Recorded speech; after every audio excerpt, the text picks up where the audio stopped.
taliyaha sare ee ciidanka ilaalada xeebaha Jamhuuriyadda Soomaaliland General Maxamed Xuseen Farax Xiirane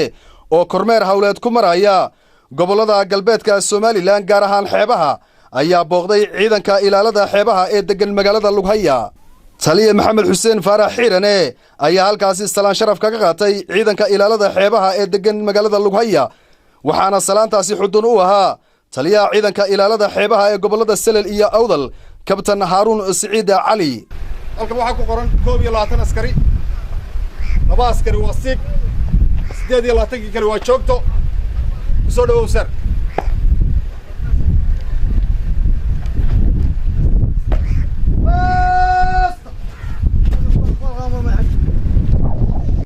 ugu dambeyntii taliyaha ciidanka ilaalada xeebaha Jamhuuriyadda Soomaaliland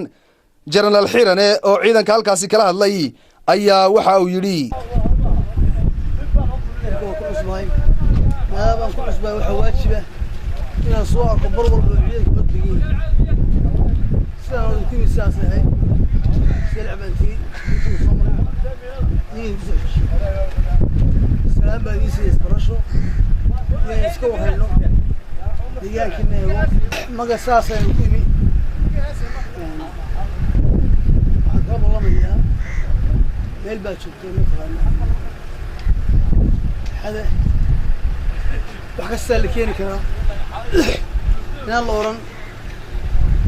وحاسة لقى قبحي ماشي ربما ما قبحي ما عبده وقعد نقول وقعد برنامج وقعد ما قصر بعد الدار وين أبغى أنا قاعد ليش هو عصبة لا هو حقه بشيء لكن أبغى مفرح سنة